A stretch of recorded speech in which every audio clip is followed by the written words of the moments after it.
គេឆ្លាក់ដើមអីគេបងដើមថ្នោតជាដើមប្រចាំជាតិឈើប្រចាំជាតិខ្មែរយើងបាទយើងឃើញទាំងស្លឹកឃើញទាំងផ្លែបាទហើយយើងមើលកាសៀវបច្ចុប្បន្ននៅពីអតីតកាលនិងបច្ចុប្បន្នដូចគ្នាអត់កាសៀវទឹកណាបាទអញ្ចឹងឃើញដូចគ្នាបេះដាក់អញ្ចឹងគាត់ឆ្លាក់យ៉ាងម៉េចបានពីព្រោះការសម័យក្នុងការឆ្លាក់នេះហើយវាជាការពិតបាទ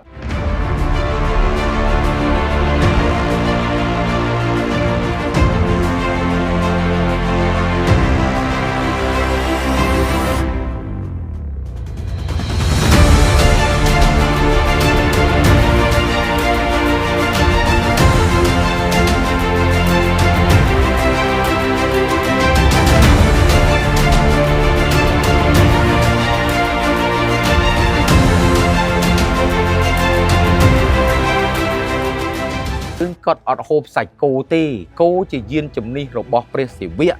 បាទគេហៅថាគោនន្ទិយល់ទេបងបាទអញ្ចឹងជាយានជំនិះរបស់ព្រះសិវៈយើងមិនអាចហូបបានទេអញ្ចឹងយើងហូបបានតែសាច់ក្របីអញ្ចឹងគោក្របីអ្នកណាស្បែករឹងអ្នកណាស្បែកទន់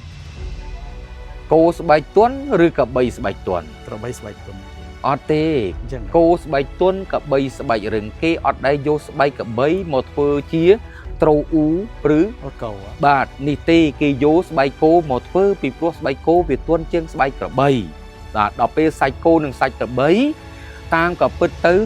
សាច់គោវាឆ្ងាញ់ជាងសាច់ក្របីប៉ុន្តែអ្នកខ្លះគេយល់ថាសាច់ក្របីឆ្ងាញ់ជាងសាច់គោពីព្រោះវាមានច្រាំងធំបាទហើយសាច់វាក៏ហូមជាងសាច់គោហើយកណាយយើងអាំងឬយើងធ្វើអីវាឆ្ងាញ់ជាងសាច់គោពីព្រោះវាច្រើនណាស់បាទរសជាតិបាទអញ្ចឹងយើងមកដល់ទីនេះវិញបងអានេះគេឲ្យឈ្មោះអីទៀតបងទាំងខាងកើតដូចគ្នានៅថែវតែមួយដូចគ្នាគេឲ្យឈ្មោះថា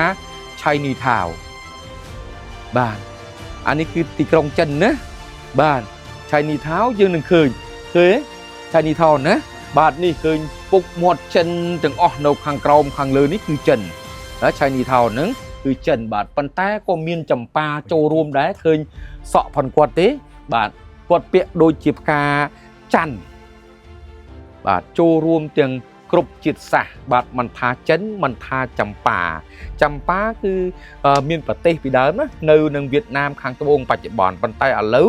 យើងមានសេសសល់តិចណាស់ដែលហៅថាចម្ប៉ាបាទបងនេះសួរបញ្ជាក់ម្ដងទៀតបាទបងបាទនេះរូបនេះខាងនេះយើងគេដាក់ឈ្មោះថា Chinese Town ណាបាទ China Town បាទ China Town មាននៅចំនួននោះបាទចំនួននោះតាំងម្លេះបាទ China Town មិនថាមិនមែននៅក្នុងតែសហរដ្ឋអាមេរិកទេណាឥឡូវហ្នឹងការចំនួននោះមានតាំងពីនៅក្នុងអាណាចក្រខ្មែរដែរណនៅអាណាចក្រខ្មែរផ្ទាំងខាងកើតនៃប្រាសាទបាយ័នណាបងបាទ China Town បាទអញ្ចឹងយើងបងមកមើលខាងនេះវិញអានេះគឺគេឆ្លាក់ដើមអីគេបងដើមថ្នោតជាដើមប្រចាំជាតិឈើប្រចាំជាតិខ្មែរយើងបាទយើងឃើញទាំងស្លឹកឃើញទាំងផ្លែបាទហើយយើងមើលកាសៀវបច្ចុប្បន្ននៅពីអតីតកាលនិងបច្ចុប្បន្នដូចគ្នាអត់កាសៀវទឹកណាបាទអញ្ចឹងឃើញដូចគ្នាបេះដាក់អញ្ចឹងគាត់ឆ្លាក់យ៉ាងម៉េចបានពីព្រោះការសម័យក្នុងការឆ្លាក់នេះហើយវាជាការពិតបាទបើសិនអត់មានការសម័យការពិតទេឆ្លាក់ក៏វាអត់ដូចសម័យបច្ចុប្បន្នដែរអញ្ចឹងគាត់មានម្ហូបអាហារដើម្បីឡើងទៅលើជណ្ដើរដើម្បីចូលគាល់ទៅក្នុងរាជវាំងឃើញអត់នេះបាទអញ្ចឹងរាជវាំងយើងមើលយ៉ាងម៉េចបាទយើងមើលទាំងវាំងនោនបាទអញ្ចឹងនៅទីនេះមានវាំងនោនហើយខាងនេះអីគេឃើញអត់លឹងនិងយោនីបាទអានឹងគឺផ្លាស់ប្ដូរសាសនាពុទ្ធមកហិណ្ឌូវិញបាទ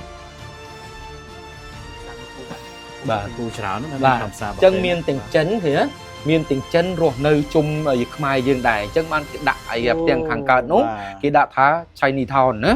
បាទអញ្ចឹងមានន័យថាយើងនេះទទួលឥទ្ធិពលឥណ្ឌាផងចិនផងបាទអញ្ចឹងបានតំបន់នេះគេហៅតំបន់ឥណ្ឌូចិនដែរបងណាបាទពេលហ្នឹងគឺមកពីពេលគុំចូលគ្នាបាទបងអញ្ចឹងមានន័យថា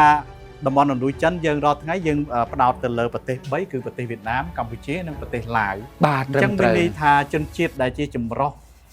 កាត់ពូជសាសនេះគឺមានន័យថាប្រហាក់ប្រហែលគ្នា បាទ នៅក្នុងអំបូរខាងឡាយក៏មានកាត់ចិននៅក្នុងវៀតណាមក៏អញ្ចឹង ក៏មានចិន នៅ កម្ កម្ ពុជា ពុជា ខ្មែរយើងក៏មានចិនដែរ ប៉ុន្តែយើងគ្រាន់តែថា